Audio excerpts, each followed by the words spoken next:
மங்கையர்கண்ணியே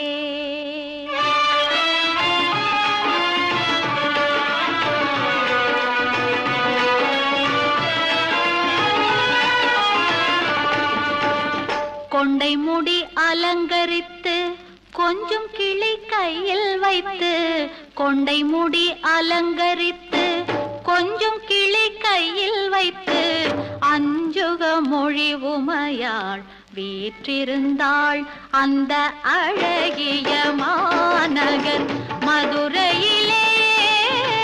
மதுரையிலே மதுரையிலே மதுரையிலே